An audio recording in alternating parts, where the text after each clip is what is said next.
प्रिय दोस्तों एवं छात्रों, मैं पुनः दंड प्रक्रिया संहिता 1973 एवं भारतीय नागरिक सुरक्षा संहिता 2023 BNSS के परस्पर संबंधों के दूसरे पार्ट यानी बचे हुए अतिरिक्त प्रावधानों को लेकर उपस्थित हूँ। तो आइए शुरू करते हैं।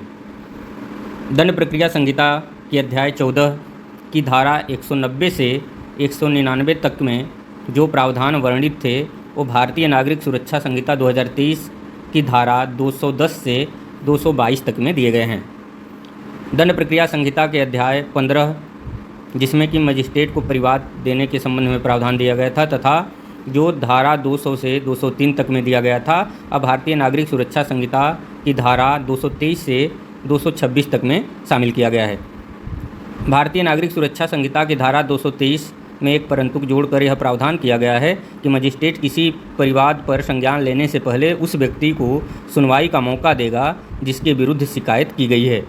भारतीय नागरिक सुरक्षा संहिता की धारा 223 में एक उपधारा 2 जोड़कर यह प्रावधान किया गया है कि लोक सेवकों द्वारा उनके आधिकारिक कर्तव्यों के संबंध में उनके विरुद्ध द्वेषपूर्ण शिकायत करने की प्रवृत्ति को निरुत्साहित करने के लिए मजिस्ट्रेट किसी लोक सेवक के विरुद्ध किए गए शासकीय कृत्यों या कर्तव्यों को पूरा करने में अगर कोई अपराध कथित किया गया है तो किसी ऐसे अपराध के परिवाद पर संज्ञान तब तक नहीं लेगा मजिस्ट्रेट जब तक कि लोक सेवक को उस परिस्थिति के बारे में व्याख्यान करने का अवसर न दिया जाता हो तथा ऐसे लोक सेवक के वरिष्ठ अधिकारी से घटना के तथ्यों और परिस्थितियों के बारे में रिपोर्ट प्राप्त नहीं कर लिया जाता है।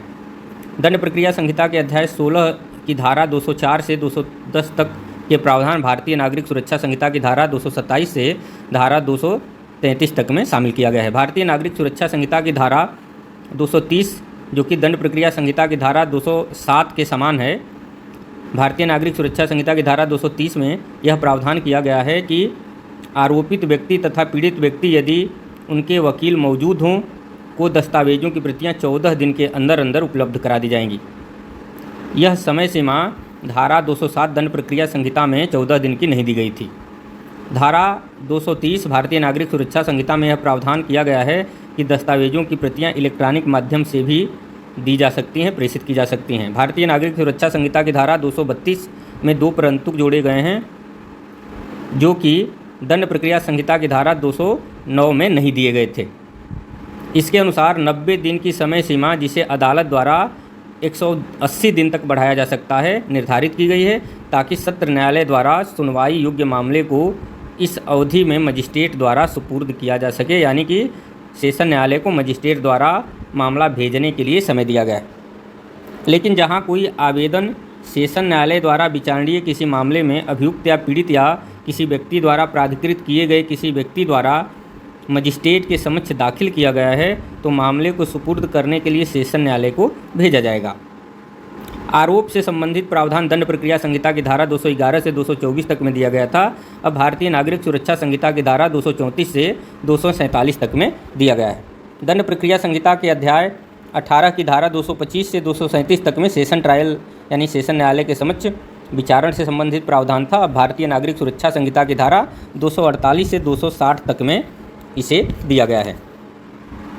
भारतीय नागरिक सुरक्षा संहिता की धारा 248(1) में 60 दिनों की अवधि निश्चित की गई है ताकि आरोपित व्यक्ति डिस्चार्ज होने के लिए आवेदन कर सके।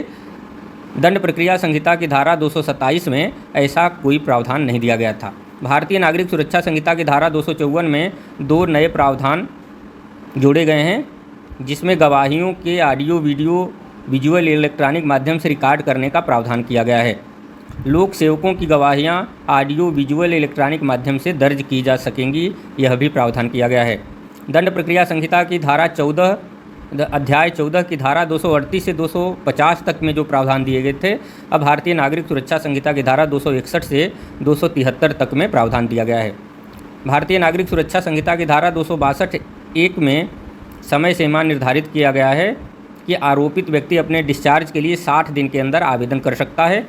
दंड प्रक्रिया संहिता में ऐसा कोई प्रावधान नहीं दिया गया था। यदि अभियुक्त धारा 230 के अधीन दस्तावेजों की प्रतियां देने की तारीख से 60 दिन की अवधि के भीतर उन्मोचित करने के लिए आवेदन कर सकेगा। भारतीय नागरिक सुरक्षा संहिता की धारा 265 के अनुसार ऑडियो विजुअल इलेक्ट्रॉनिक माध्यम से गवाही दर्ज करने के लिए सरकार द्वारा किसी भी स्थान को निश्चित किया जा सकता है। दंड प्रक्रिया संहिता के अध्याय 20 जिसकी धारा 251 से 259 तक में मजिस्ट्रेट द्वारा समय केस के सुनवाई से संबंधित प्रावधान दिया गया था, अब इसको धारा 274 से 282 भारतीय नागरिक सुरक्षा संहिता में दिया गया है। भारतीय नागरिक सुरक्षा संहिता की धारा 274 में एक परंतु जोड़कर यह प्रावधान किया गया है कि यदि मजिस्ट्रेट को लगता है कि आरोप निराधार है तो वह कारण लिखते हुए आरोपित व्यक्ति को रिहा कर सकता है। इस प्रकार रिहा किया गया व्यक्ति को डिस्चार्ज किया गया माना जाएगा। दंड प्रक्रिया संहिता की धारा 251 से 274 तक में ऐसे प्रावधान दिए गए थे, में ऐसा कोई प्रावधान नहीं था जो अब ये रखा गया है भारतीय नागरिक सुरक्षा संहिता में। पहले दंड प्रक्रिया संहिता में ऐसे प्रावधान नहीं दिए गए थे। दंड प्रक्रिया संहिता के अध्याय 21 में संक्षिप्त विचारण यानी समरी ट्रायल से संबंधित प्रावधान धारा 260 से 265 तक में दिया गया था। अब भारतीय नागरिक सुरक्षा संहिता के अध्याय 22 की धारा 283 से 288 तक में समरी ट्रायल दिया गया है। भारतीय नागरिक सुरक्षा संहिता की धारा 283 में उपधारा 2 जोड़कर यह प्रावधान किया गया है कि आरोपित व्यक्ति को सुनवाई का मौका देकर 3 वर्ष से अधिक कारावास की सज़ा वाले सभी अपराधों के मामले को संक्षिप्त विचारण के माध्यम से निपटाया जा सकता है। मजिस्ट्रेट के इस प्रकार के निर्णय की कोई अपील नहीं की जा सकती है। तो ये ध्यान रखने वाली बात है कि इसकी अपील नहीं होगी। प्ली बार्गेनिंग यानी सौदेबाजी का अभिभाग से संबंधित प्रावधान जो था, प्ली बार्गेनिंग से संबंधित प्रावधान जो था, सीआरपीसी के अध्याय 21A की धारा 265 क से 265 ठ तक में दिया गया था। अब नागरिक सुरक्षा संहिता 2023 की धारा 289 से 300 तक में ऐसा प्रावधान दिया गया है। भारतीय नागरिक सुरक्षा संहिता की धारा 293 में ये प्रावधान किया गया है कि पहली बार आरोपित अपराधियों को सौदेबाजी के तहत सज़ा 1/4 कर दिया जाएगा यदि ऐसे मामले में कम से कम सज़ा का प्रावधान हो। अगर किसी अपराध के लिए जो सज़ा दी गई है उसमें कम से कम सज़ा का प्रावधान दिया गया हो कि कम से कम इतनी सज़ा दी जा सकती है और अधिकतम इतनी दी जा सकती है, तो जहाँ कम से कम सज़ा का प्रावधान हो वहाँ सज़ा का 1/4 दिया जा सकता है और जहाँ कम से कम सज़ा का प्रावधान न हो वहाँ सज़ा का 1/6 दंड दिया जा सकता है। जेल में बंदी व्यक्ति को अदालत में पेश करने से संबंधित प्रावधान दंड प्रक्रिया संहिता के अध्याय 22 की धारा 266 से 271 तक में दिया गया है, जबकि भारतीय नागरिक सुरक्षा संहिता की धारा 24 से अध्याय 24 की धारा 301 से 306 तक में दिया गया है। दंड प्रक्रिया संहिता के अध्याय 23 की धारा 272 से 299 तक में जांच और सुनवाई से संबंधित प्रावधान दिया गया था। भारतीय नागरिक सुरक्षा संहिता के अध्याय 25 की धारा 307 से 336 तक में ऐसा प्रावधान अब दिया गया है। भारतीय नागरिक सुरक्षा संहिता की धारा 330 जो कि सीआरपीसी की धारा 294 के समान है, इसमें नया प्रावधान जोड़कर यह प्रावधानित किया गया है कि दिए गए किसी दस्तावेज की सत्यता के बारे में स्वीकृति या अस्वीकृति दर्ज कराने के लिए उसे 30 दिन के अंदर अंदर मौका दिया जाएगा। परंतु जोड़कर यह प्रावधान किया गया है कि यदि दस्तावेज से संबंधित किसी विशेषज्ञ की रिपोर्ट के बारे में रिपोर्ट की प्रति मिलने के 30 दिन के अंदर अंदर आपत्ति दर्ज कराने का मौका दिया जाएगा, यानी कि 30 दिन का अवसर दिया गया है। भारतीय नागरिक सुरक्षा संहिता में एक नई धारा 336 जोड़ा गया है जो कि दंड प्रक्रिया संहिता में ऐसी धारा नहीं थी। इसमें कुछ मामलों में लोक सेवकों, विशेषज्ञों, पुलिस अधिकारियों के साक्ष्य से संबंधित प्रावधान दिया गया है, यानी कि जहां लोक सेवक, वैज्ञानिक, विशेषज्ञ, चिकित्सा अधिकारी द्वारा कोई दस्तावेज तैयार किया गया है, रिपोर्ट तैयार किया गया है, जिसके अधीन किसी जांच, विचारण या किसी अन्य कार्रवाई में साक्ष्य के रूप में प्रयुक्त किया जाना है और ऐसा लोक सेवक, विशेषज्ञ या अधिकारी सेवानिवृत्त हो जाता है या मर जाता है या साक्ष्य देने के लिए असमर्थ हो जाता है या उसके द्वारा विचारण या अन्य कार्रवाई करने में देरी की जाती है, तो न्यायालय ऐसे अधिकारी, विशेषज्ञ या लोक सेवक के उत्तरजीवी अधिकारी को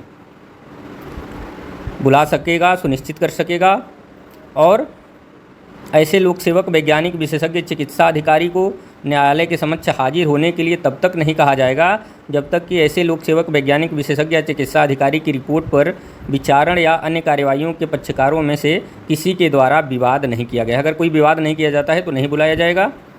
ऐसे अधिकारियों के उत्तरवर्ती लोक सेवक, विशेषज्ञ या अधिकारी के अभिसाक्ष्य को श्रव्य, दृश्य, इलेक्ट्रॉनिक साधनों के माध्यम से भी अनुज्ञात किया जा सकेगा, यानी कि इनके जो उत्तरजीवी अधिकारी होंगे वो इलेक्ट्रॉनिक माध्यम से भी अपने साक्ष्य को दे सकेंगे। दंड प्रक्रिया संहिता के अध्याय 24 की धारा 300 से 327 तक के जो प्रावधान थे, अब भारतीय नागरिक सुरक्षा संहिता की धारा 337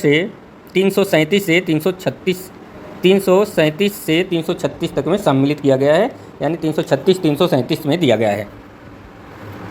भारतीय नागरिक सुरक्षा संहिता की धारा 349, जो कि दंड प्रक्रिया संहिता की धारा 311 के समान है, इसमें प्रावधान किया गया है कि मजिस्ट्रेट चाहे तो वह किसी ऐसे व्यक्ति को जिसे किसी अनुसंधान या कार्यवाही में गिरफ्तार किया गया हो को हस्ताक्षर के नमूने अथवा अंगुल छाप अथवा हैंडराइटिंग अथवा आवाज़ का नमूना देने का आदेश दे सकता है।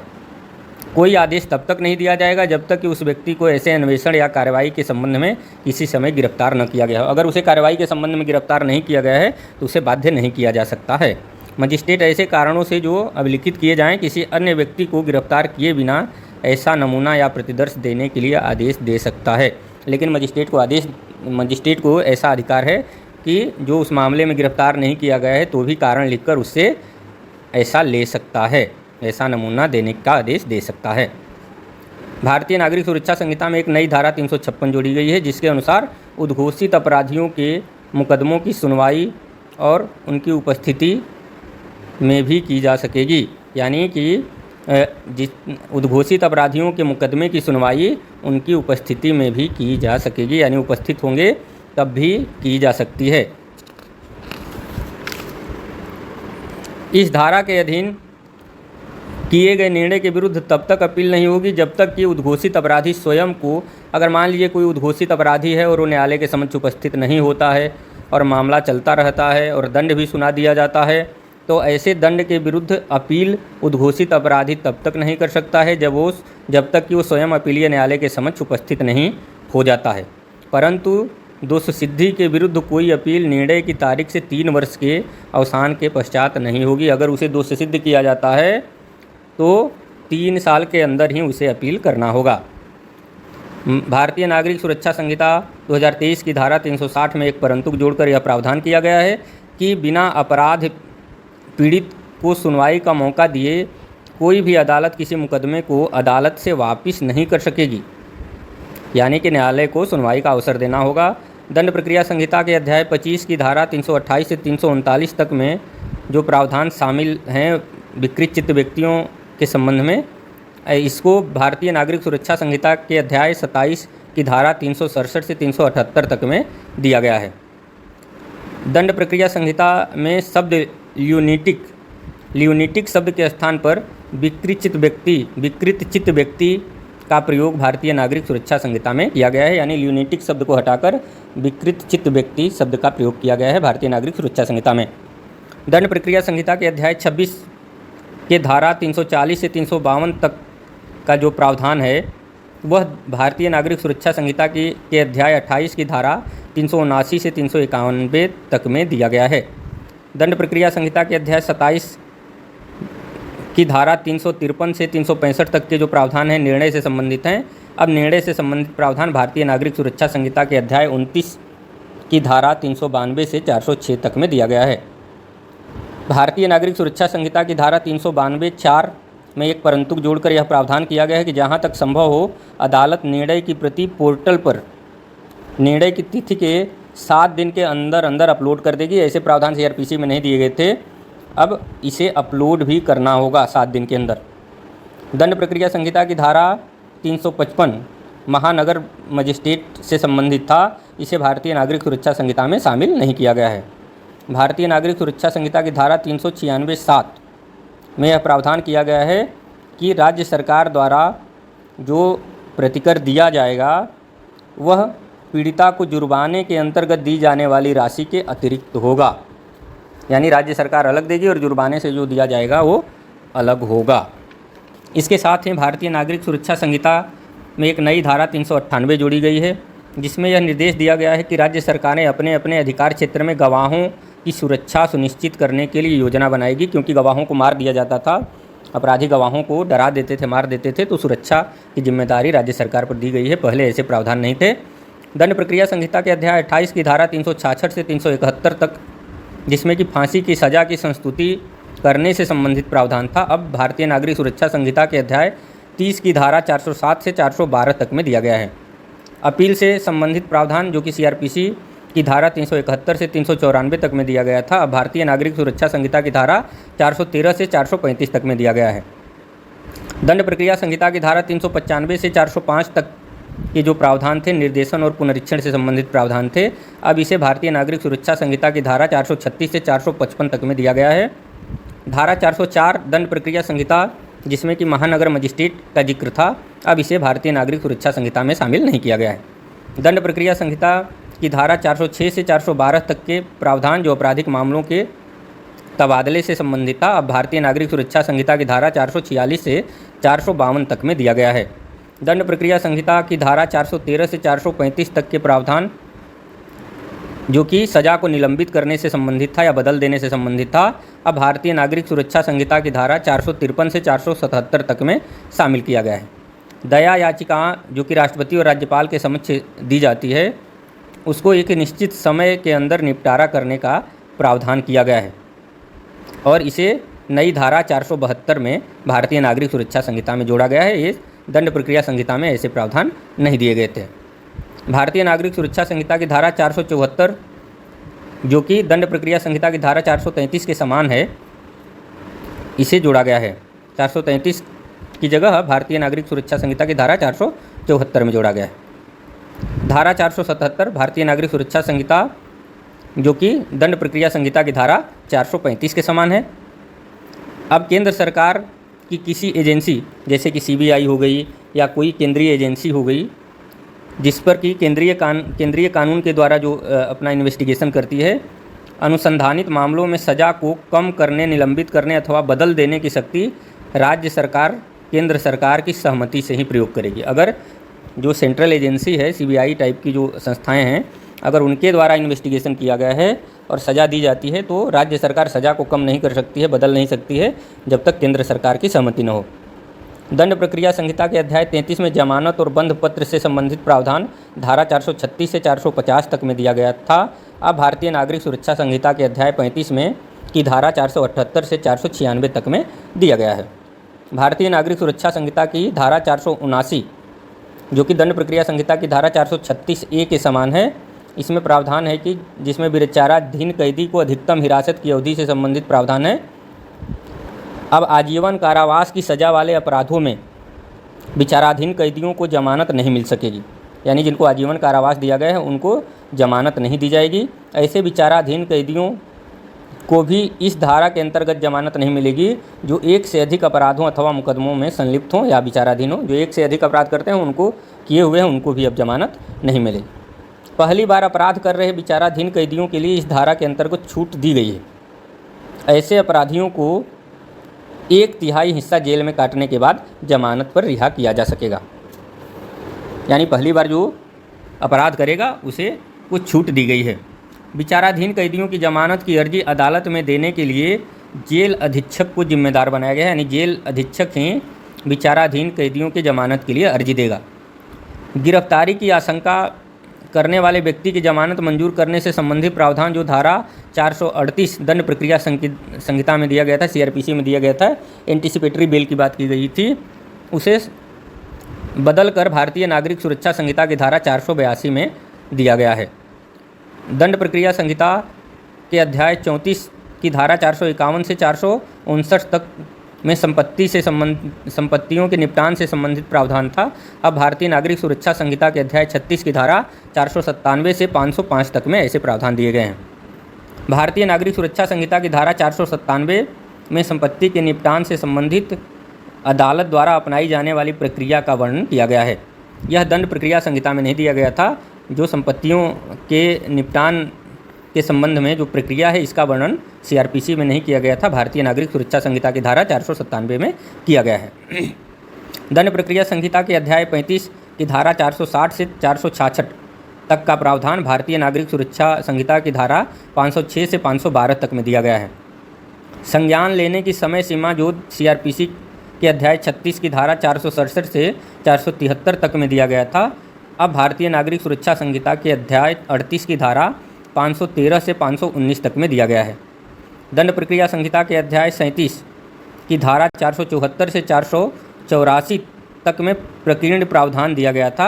अब भारतीय नागरिक सुरक्षा संहिता में प्रकीर्ण प्रावधान अध्याय 39 की धारा 520 से 531 तक में दिया गया है। भारतीय नागरिक सुरक्षा संहिता में एक नई धारा 530 जोड़ी गई है, जिसमें प्रावधान किया गया है कि अदालत में सुनवाई तथा अन्य कार्यवाहियों को इलेक्ट्रॉनिक माध्यम का प्रयोग करके भी किया जा सकता है। तो दंड प्रक्रिया संहिता इलेक्ट्रॉनिक साक्ष्यों पर अधिक जोर देता है। इस तरह से दोनों में क्या संबंध हैं, दंड प्रक्रिया संहिता और भारतीय नागरिक सुरक्षा संहिता में क्या संबंध हैं और कौन सी धाराएं, कौन सा अध्याय किस तरह से परिवर्तित किया गया है, क्या नया जोड़ा गया है, इसके बारे में हमने चर्चा किया। आशा है आप लोगों को ये वीडियो पसंद आएगा। धन्यवाद, नमस्कार।